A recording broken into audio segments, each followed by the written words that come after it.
So this is an addendum to the 6-1 notes. We are going to focus on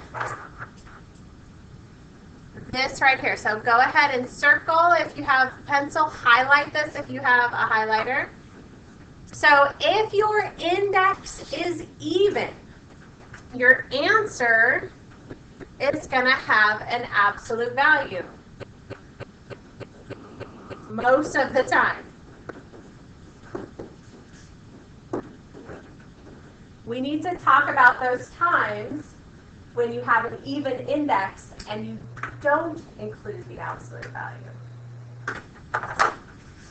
Because when you guys quiz, it'll show up on your quiz. Okay, so let's take a look at problem B right here. So if you look, our index on problem B is 4. Is 4 an even number? Yes. Okay, so this is the scenario that we're looking at here. So if 4 is an even number, and I go, oh, I know that 256 is 4 to the 4th power. I know that g to the 8th is g squared to the 4th power. H to the 4th is h to the 4th power. K to the 16th is k to the 4th to the 4th power.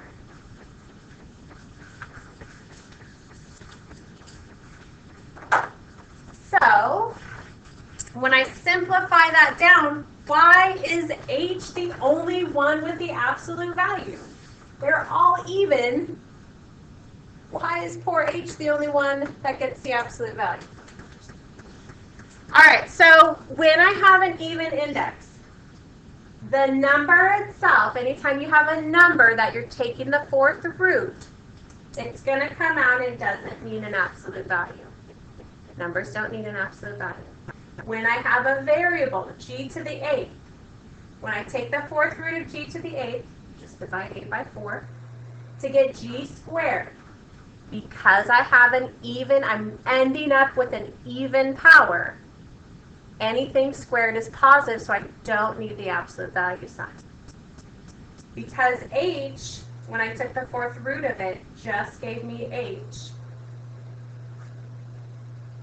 I do not need, I need the absolute value because I could possibly put in a negative number for h and it'll give me out a negative number.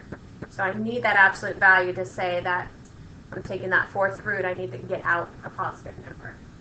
And k to the 4th, because it's an even power, that doesn't need an absolute value.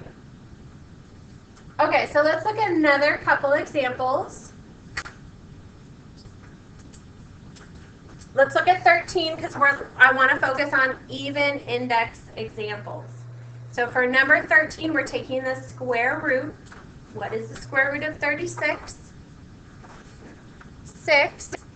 What is the square root of x squared? Numbers don't need the absolute value because 6 is positive already. But this x has a power of 1, so he needs an absolute value. Get these answers. 15, I'm taking the square root of both the top and the bottom. When I have square root, I can divvy that up. 100x squared. Square root of 1 is 1. Square root of 100 is 10. And the square root of x squared is x. Numbers don't get the absolute value, but anything that pops out a power that is odd, like this x here has a power of 1, so that gets an absolute value. So the answer is 1 over 10 times the absolute value of x. For this problem here, I'm taking the 4th root of 2,401, x to the 12th. 2,401, if you take 7 and multiply it by itself 4 times, you get 2,401. So the 4th root of 2401 is 7. And then you take your power divided by your index. 12 divided by 4 is 3.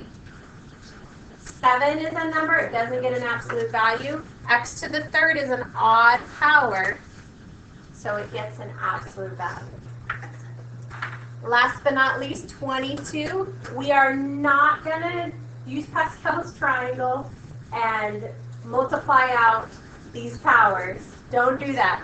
We are just going to take it, we're going to pretend x minus 4 is one whole complete unit raised to the 8th power. The 4th root of y minus 4 to the 8th, you take your power, divide it by your index, and you get y minus 4 squared.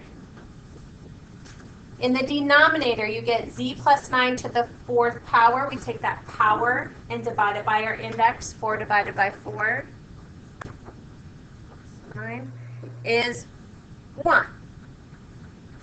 Anything to y minus 4 is squared because it's an even power. It does not get the absolute value. The denominator, z plus 9, is to the 1st power. That is odd. It does get the absolute value. Okay.